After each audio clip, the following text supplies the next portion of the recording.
యేసయ్యకి మహిమ కలుగును గాక. మీ అందరికీ వందనములు. ఈరోజు మన అంశము ఏమిటి అనగా, మీకు మన దేవుడి పట్ల ఎలాంటి నిజమైన విశ్వాసం ఉండాలి అంటే అద్భుతమైన విశ్వాసం ఉండాలి. ఈరోజు మన అంశము నీకు విశ్వాసం ఉందా? ఎలాంటి విశ్వాసం ఉండాలి? మనకి ఎలాంటి విశ్వాసములు ఉంటే మన జీవితంలో విజయాన్ని పొందుకోగలుగుతాం? మనకి అబ్రహాము లాంటి విశ్వాసం ఉండాలి. దేనికంటే ఆయన్ని బలమైన విశ్వాసం. ఆయన విశ్వాసాన్ని ఎత్తిపట్టి ప్రార్థన చేశాడు. యేసయ్య చెప్పాడు, ఆయన చేశాడు. కాబట్టి అన్ని అద్భుతాలు కూడా ఆయన సొంతమైంది. మనము కూడా అలాగే విశ్వాస వీరులాగా జీవిద్దాం. మనలో విశ్వాసం ఎంత ఉంటే అన్ని అద్భుతాలు మన సొంతం. అందుకే ఈరోజు మన అంశము నీకు విశ్వాసం ఉందా? నీకు విశ్వాసం ఉంటే నీకు గొప్ప కార్యాలు యేసయ్య నీ జీవితంలో చేస్తానికి ఆయన సిద్ధముగా ఉన్నాడు. ఎందుకంటే ఎలాంటి సమస్యల్లోనైనా, ఎలాంటి బాధల్లోనైనా, ఎలాంటి ఇబ్బందుల్లోనైనా మనం ఏ విధముగా జీవించాలి అంటే విశ్వాసంతో మనం జీవించాలి. విశ్వాసంతో కనుక మనము జీవిస్తే అన్ని అద్భుతాలు చేస్తానికి మనకి ఎవరు రెడీగా ఉన్నారు? యేసయ్య మనకి రెడీగా ఉన్నాడు. కాబట్టి ఆయన నమ్మదగిన దేవుడని మనము నమ్మాలి. మనలో కావాల్సింది ఏమిటంటే విశ్వాసం మనకుంటే చాలు. అందుకే నీకు విశ్వాసం ఉందా అనేది ఈరోజు మన అంశం. ఎందుకంటే ప్రతి ఒక్కరు కూడా విశ్వాసంతో జీవించాలని యేసు నామములో నేను చెప్పుచున్నాను. దయచేసి వాక్య భాగంలోకి వెళ్దాము. హెబ్రీలు 11వ అధ్యాయము 8వ వచనము చదవండి.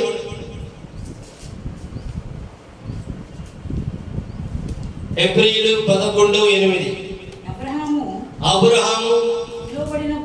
అబ్రహాము పిలువబడినప్పుడు విశ్వాసమును బట్టి ఆ పిలుపునకు లోబడి తాను స్వాస్థ్యముగా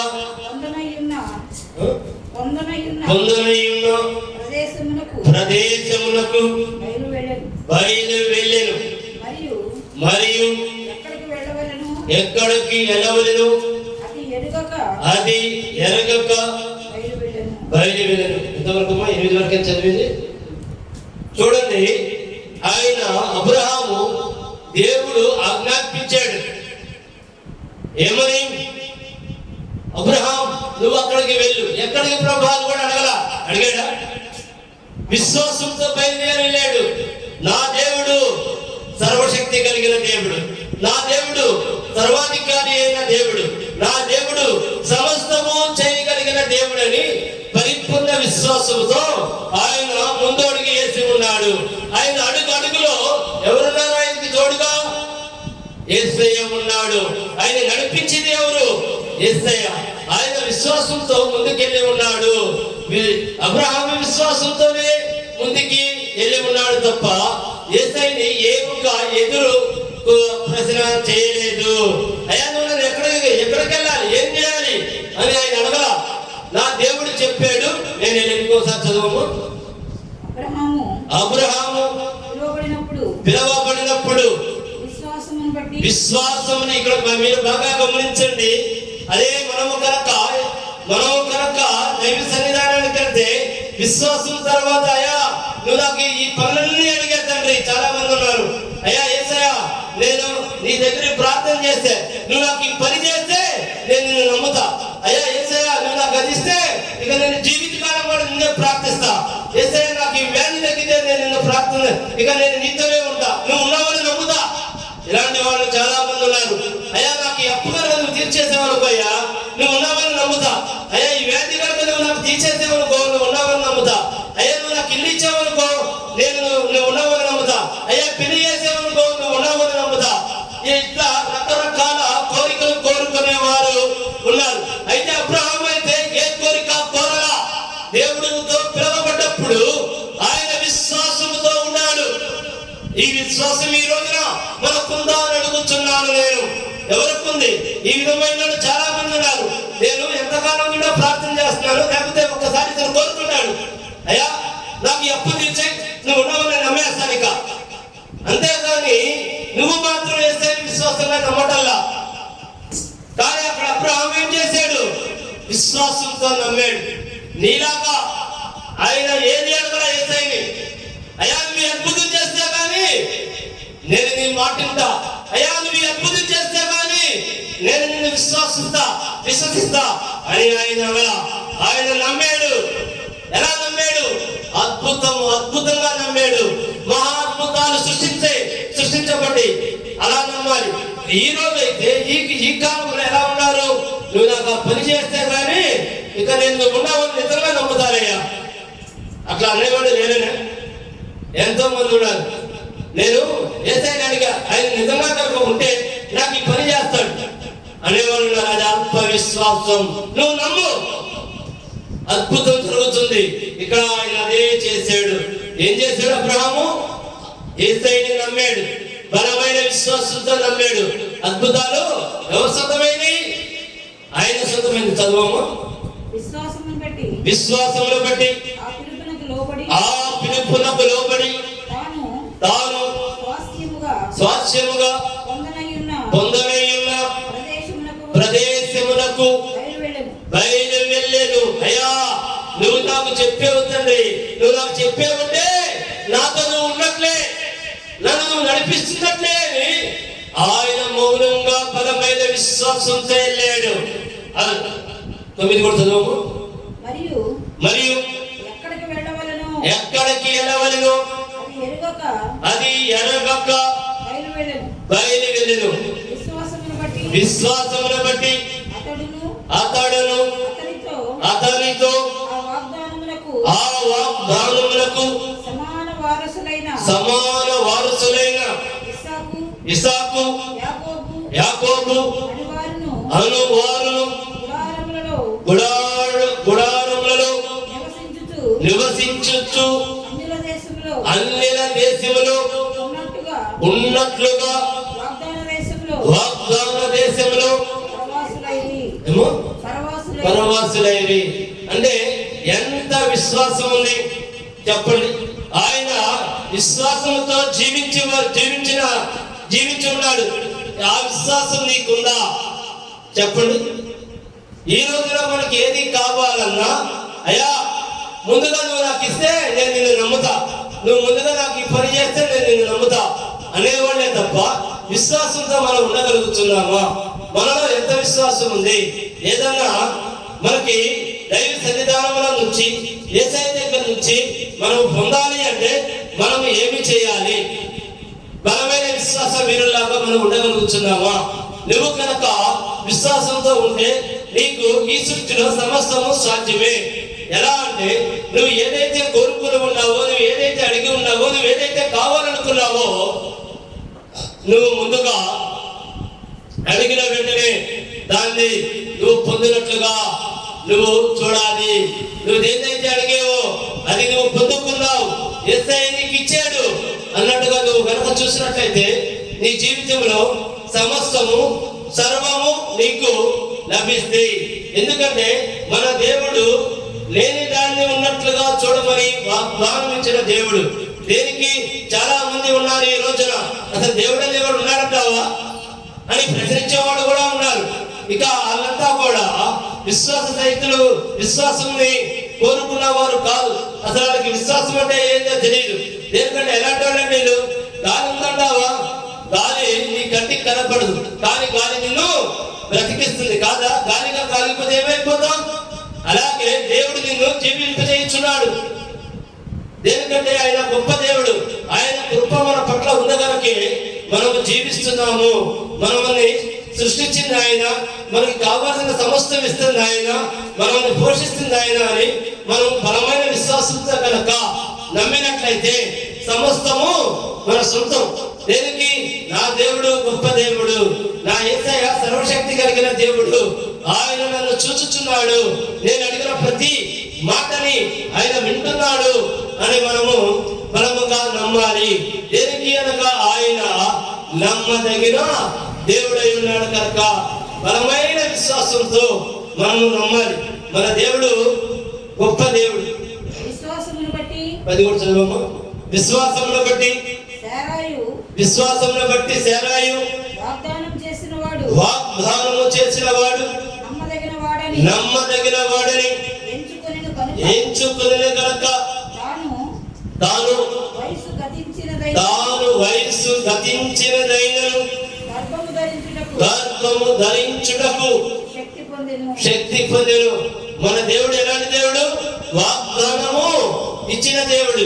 ఆయన ఒక్కసారి కనుక వాగ్దానం ఇచ్చాడంటే భూమి ఆకాశంలో గతించిపోయినను ఆయన వాగ్దానము గతించిపోదు. దయచేసి గమనించాలి.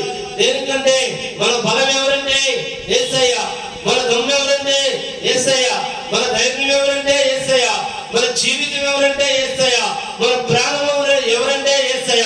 మనం అంతగా నమ్మాలి. మనదంటే ఈ లోకంలో ఏమీ లేదు, సమస్తము కూడా మనకి యేసయ్య అని కనుక నమ్మినట్లయితే అద్భుతాలన్నీ మన సొంతం. మన నమ్మకం, మన విశ్వాసం ఆ విధముగా ఉండాలి. ఎలాంటి సందర్భం వచ్చినా, ఎలాంటి ఇబ్బంది వచ్చినా, ఎలాంటి కష్టం వచ్చినా, ఎలాంటి నష్టం వచ్చినా నాతో నా దేవుడు ఉన్నాడు, నాతో నా యేసయ్య ఉన్నాడు అని నువ్వు కనుక విశ్వాసాన్ని కోల్పోకుండా, నమ్మకాన్ని కోల్పోకుండా ఉన్నట్లయితే సమస్తము నీకు సాధ్యమే యేసు నామములో. ఎందుకంటే ఆయన వాగ్దానం ఇచ్చిన దేవుడు. మనము ఆయన వాగ్దానాన్ని ఎత్తిపట్టి ప్రార్థన చేయాలి.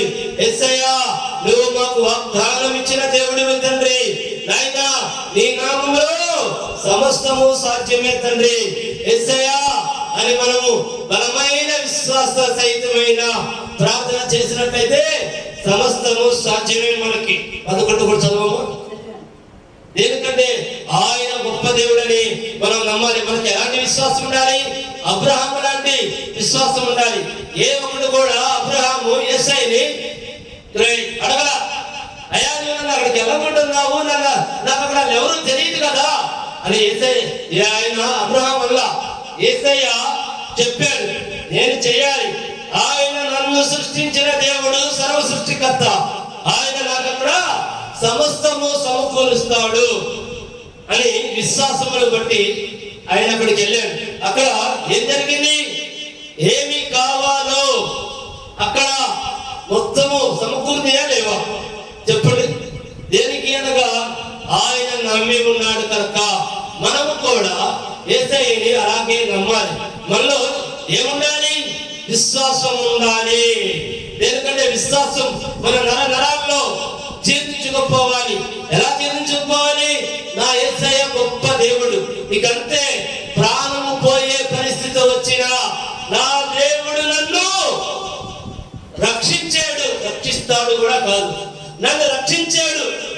నీ ఆపద ఏదైనా నా దేవుడు నన్ను కాపాడాడు. కాపాడుతాడు కాదు, నా దేవుడు నన్ను కాపాడాడు. ఏ అప్పైనా నా దేవుడు తీర్చేసాడు. తీరుస్తాడు కాదు, నా దేవుడి అప్పు తీర్చేసాడు. నా దేవుడు నాకు ఇల్లు ఇచ్చాడు. ఇల్లు ఇస్తాడు కాదు, నాకు నా దేవుడు ఇల్లు ఇచ్చాడు. నీకు ఉద్యోగం కావాలి, నా దేవుడు నాకు ఉద్యోగం ఇచ్చాడు. ఇస్తాడు కాదు, ఇచ్చాడు. ఇలా ఉండాలి. మన నమ్మకం ఎలా ఉండాలంటే యేసయ్య పట్ల నువ్వు దేనినైతే అడిగేవో దాన్ని నువ్వు పొందుకున్నట్లుగా చూడాలి. అప్పుడే అద్భుతాలన్నీ కూడా మన సొంతం. యేసయ్య అద్భుతాలన్నీ కూడా మన కోసమే ఇచ్చాడు. ఆయన నమ్మిన బిడ్డ ప్రతి ఒక్కరికి కూడా ఆయన అద్భుతాలు జరుగుతాయి. ఎందుకంటే ఆయన మన కోసము తన రక్తముని కార్చిన దేవుడు. ఆయన మనల్ని నిరంతరము ప్రేమించుచున్న దేవుడు. అయితే మన విశ్వాసాన్ని బట్టి మనకి క్రియలు, అద్భుతాలు జరుగుతూ ఉంటాయి. కొంతమందికి బలమైన విశ్వాసంతో ప్రార్థన చేస్తే ఇన్స్టెంట్ మిరాకిల్స్ జరుగుతాయి. ఆమేన్ అనే లోపు అది ఏదైనా సరే జరిగిపోతుంది. దానికి కారణం ఏంటో తెలుసా? నువ్వు చేసిన ప్రార్థన యేసయ్యని నమ్మి యేసయ్య వైపు చూస్తా నువ్వు ప్రార్థన చేసి ఉన్నావు కనుక అద్భుతాలు నీకు జరిగింది. అందుకే మనం చేసే ప్రతి ఒక్క ప్రార్థన విశ్వాస సహితంగా ఉండాలి. మనకి ఎవరు తోడుగా ఉన్నారు అంటే యేసయ్య మనకి తోడుగా ఉన్నాడు. బలమైన విశ్వాసం. మనకి ఈ లోకంలో ఆస్తులు ఉన్నా లేకపోయినా మనకేముండాలి? యేసయ్య పట్ల బలమైన విశ్వాసం ఉండాలి. యేసయ్య పట్ల బలమైన విశ్వాసం ప్రతి ఒక్కరు కూడా కోటీశ్వర్లే, కోటీశ్వర్లే. ఎందుకో తెలుసా? ఆయన పట్ల నువ్వు కనుక విశ్వాసంతో ఉంటే నీకు ఏ కార్యమైనా యేసు నామములో జరిగే తీరుతుంది కనుక బలమైన విశ్వాసం ఉండాలి. మనం యేసయ్య వైపే చూడాలి. మనం నిరంతరము కూడా ఆయన్నే చూడాలి. ఎందుకంటే ఆయన మాత్రమే నీ మొర వినే దేవుడు. ఆయన మాత్రమే నిన్ను కష్టాల నుండి విడిపించే దేవుడు. ఆయన మాత్రమే నిన్ను కాపాడే దేవుడు. ఆయన మాత్రమే నిన్ను రక్షించే దేవుడని జ్ఞాపకం పెట్టుకో. నువ్వు ఎలాంటి ఆపదలో ఉన్నా, నువ్వు ఎలాంటి ఇబ్బందుల్లో ఉన్నా, నువ్వు యేసయ్య వైపు చూడు. యేసయ్య బలమైన విశ్వాసంతో నువ్వు యేసయ్యను ప్రార్థన చేయి. అన్ని అద్భుతాలు నీ సొంతం. సరే, మరొక వాక్య భాగానికి వెళ్దాం. విశ్వాసము లేకుండా దేవునికి ఇష్టడై ఉండుట, విశ్వాసము లేకుండా దేవుడికి ఇష్టడై ఉండుట అసాధ్యము. మనలో విశ్వాసం లేకుండా మనం నిరంతరము ప్రార్థన చేసిన ఆ ప్రార్థన ఏమి దాటదు? నీ గడప కూడా దాటదు. అందుకే మనం ఎలా ఉండాలి? విశ్వాస సహితమైన ప్రార్థన చేయాలి. అప్పుడేమవుతుంది? డైరెక్ట్ నీ ప్రార్థన యేసయ్య ఆలకిస్తాడు. ఆయన ఆలకించాలంటే నీ హృదయం నిండా ఎవరు ఉండాలి? చెప్పండి. యేసయ్య ఉండాలి. నీ పూర్ణ హృదయంలో నీ పూర్ణ హృదయాన్ని యేసయ్యకి ఇవ్వాలి. యేసయ్య నా ఆధారము నీవే, యేసయ్య నాకు దిక్కు నీవే, యేసయ్య నా సమస్తము నీవే అని మనం యేసయ్య వైపు బలమైన విశ్వాసంతో చూడాలి. మనలో విశ్వాసం ఉంటే చాలు, అద్భుతాలన్నీ కూడా మన సొంతం. మరొక వాక్య భాగానికి వెళ్దాం. మత్తయి 16:24, 16వ అధ్యాయము 24వ వచనం చదవండము.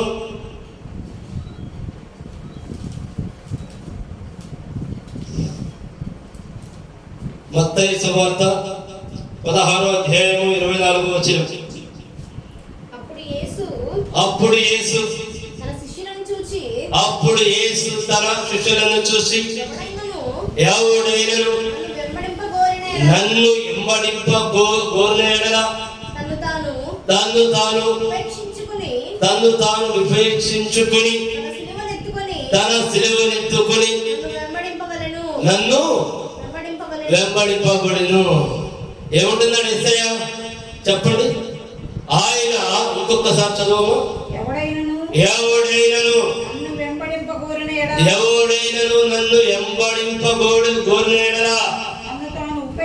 తన్ను తాను ఉపేక్షించుకుని. ఒక నిమిషం. మనం యేసయ్యని వెంబడించాలంటే ఏం చేయాలి? ఆయన పట్ల ఫస్ట్ బలమైన విశ్వాసము మనకి కలగాలి. నా దేవుడితో నేనున్నాను, నా దేవుడితో నేను నడుచుచున్నాను అనే బలమైన విశ్వాసం మనకు కనుక ఉన్నట్లయితే ఏం జరుగుతుంది? చదవము.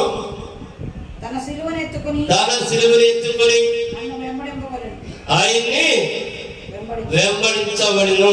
అంటే మనం యేసయ్యని బలమైన విశ్వాసంతో యేసయ్యని వెంబడించాలి. యేసయ్యని వెంబడిస్తామంటే ఏంటి? నీవు విశ్వాస సహితమైన ప్రార్థన చేయాలి. అయ్యా యేసయ్య నా కన్నీ నీవే, యేసయ్య నా దిక్కు నీవే, యేసయ్య నా సమస్తము నీవే, యేసయ్య నా సర్వస్వము నీవే, యేసయ్య నీవు తప్ప నాకు ఇంకెవరు లేరయ్యా అని మనం యేసయ్య వైపు చూస్తూ బలమైన విశ్వాసంతో విశ్వాస సహితమైన ప్రార్థన కనుక మనం చేసినట్లయితే ఈ లోకంలో సమస్తము సర్వము యేసు నామములో మనకి సాధ్యమే. మనకి కావాల్సింది ఏమిటి? విశ్వాసం. మనం ఎలా జీవించాలి? విశ్వాస వీరులాగా మనము జీవించాలి తప్ప విశ్వాసం లేకుండా ఎన్ని ప్రార్థనలు చేసినా అది మన గడప కూడా దాటదని నేను చెప్పుచున్నా. మీరు చేసే ప్రతి ఒక్క ప్రార్థన బలమైన విశ్వాసంతో చేయండి. దేవా నీవే మా ఆధారం అని చేయండి. దేవా మీరే మా సర్వస్వం అని చేయండి. ఆయన తప్ప మనకి ఇంకా ఎవరు లేరు. మన కన్నీరు ఎక్కడ కార్చాలి? యేసయ్య పాదాల దగ్గర మాత్రమే కార్చాలి. ఎందుకంటే ఆయన ఒక్కరు మాత్రమే నీ కన్నీరు తుడిచిన దేవుడు, తుడిచే దేవుడు. ఆయన ఒక్కడు మాత్రమే నిన్ను ఆదరించే దేవుడు, నిన్ను ఆదుకునే దేవుడు. కాబట్టి మనము ఎవరిని వెంబడించాలంటే యేసయ్యని వెంబడించాలి. మనం ఎవరిని ప్రార్థించాలంటే యేసయ్యని ప్రార్థించాలి. మన చూపు ఎవరి వైపు ఉండాలి? యేసయ్య వైపు ఉండాలి. మనము నిరంతరము కూడా యేసయ్యని ప్రార్థన చేయాలి. అదే విధంగా మత్తయి సువార్త 10వ అధ్యాయం 3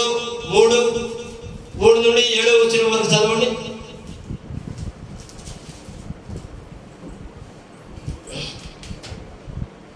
పదవ అధ్యాయము 3వ వచనం. 10:37.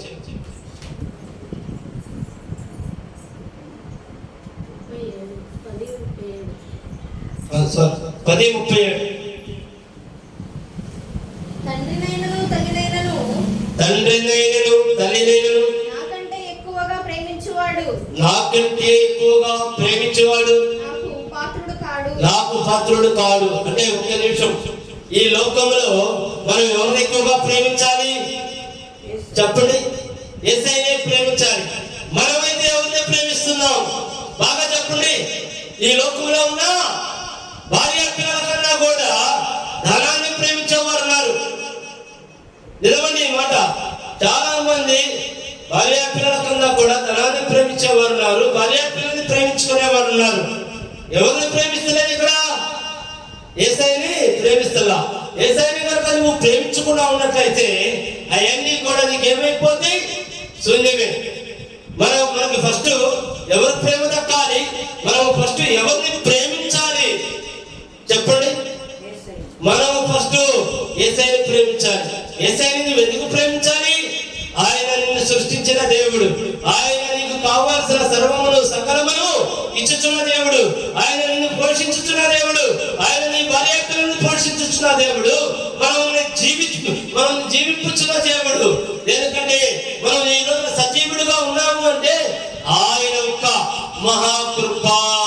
కాబట్టి ఆయన కృప మన మీద ఉండాలి అంటే మనం ఏం చేయాలి చెప్పండి? మనం ఏం చేయాలంటే యేసయ్యని మనం అధికముగా ప్రేమించాలి. మనం యేసయ్యనే ఫస్ట్ ప్రేమించాలి. ఎందుకంటే అది ఏ కార్యమైనా ఏ అద్భుతమైనా యేసు నామములో నాకు ఈ అద్భుతం జరిగింది, యేసు నామములో నాకు ఈ కార్యం జరిగింది. మనకి ముందు ఎవరిని పెట్టుకోవాలి చెప్పండి? యేసయ్యని పెట్టుకోవాలి. ఎందుకంటే యేసు నామములో ఈ లోకములో కానిదనేది ఏమీ లేదు. యేసు నామాన్ని మీరు ఎప్పుడైతే ఉచ్చరిస్తారో, యేసు నామాన్ని మీరు ఎప్పుడైతే ముందు పెడతారో అన్ని కార్యాలు అద్భుతమైన రీతిలో జరిగిపోతాయి. ఎందుకంటే ఆయన నామము శక్తి కలిగిన నామము, ఆయన నామము బలమైన నామము. కాబట్టి మనం ప్రతి ఒక్క పనికి ముందు ఏం చేయాలి? మనం యేసు నామములో నాకు ఈ కార్యం జరిగింది. ఏది కూడా మన తెలివితేటల వల్ల, ఏది కూడా మన ఆలోచన వల్ల మాత్రం జరగదు. అక్కడ యేసయ్య మహాకృప ఉంటేనే అక్కడ కార్యం జరిగింది. ఎందుకంటే ఆయన గొప్ప దేవుడు. మనకి జరిగే ప్రతి ఒక్క కార్యానికి మనం ఎవరిని మహిమపరచాలి? దేవుణ్ణి, యేసయ్యని మహిమపరచాలి. ఎందుకనగా ఆయన దేవుడై ఉన్నాడు, ఆయన సర్వాధికారి అయి ఉన్నాడు. మీకు సమయం దొరికిన ప్రతిసారి కూడా మీరేం చేస్తారు? ప్రార్థన చేయండి. మన జీవితం ప్రార్థనతో మొదలవ్వాలి. మనలో ఏముండాలి? ప్రార్థన శక్తి ఉండాలి. మనలో ఏముండాలి? విశ్వాసం ఉండాలి. మనలో ఏముండాలి? యేసయ్య పట్ల బలమైన నమ్మకం ఉండాలి. అప్పుడే అద్భుతాలన్నీ కూడా మన సొంతం. మనకి ఎలాంటి విశ్వాసం ఉండాలి? అబ్రహాము లాంటి విశ్వాసము మనం కలిగి ఉండాలి. అప్పుడు ఏమవుతుంది? మన కుటుంబాలు కూడా దీవించబడతాయి. మన కుటుంబాలు కూడా ఆశీర్వదించబడతాయి. మనం చేసే ప్రార్థన ఎలా ఉండాలంటే విశ్వాసరహితమైన ప్రార్థనలాగా ఉండాలి. ఎందుకంటే మనందరం కూడా అబ్రహాము లాంటి విశ్వాసంతో మనము జీవించాలి. ఎందుకంటే యేసయ్య యొక్క మహాకృప మన మీద రావాలన్నా, మన మీద కృపరించబడాలన్నా, మనం దీవించబడాలన్నా, మనం ఆశీర్వదించబడాలన్నా మనం ఎలా ఉండాలి? యేసయ్య పట్ల బలమైన విశ్వాసంతో ఉండాలి. ఎందుకంటే విశ్వాసం అనేది మన ఆయుధం. విశ్వాసమే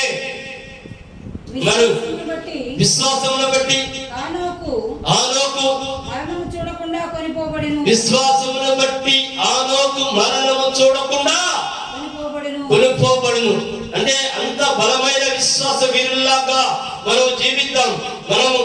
మనకి కావాల్సింది ఏమిటి అంటే విశ్వాసం. అందుకే ఈ రోజు మన అంశము నీకు విశ్వాసం ఉందా? ఉండాలి.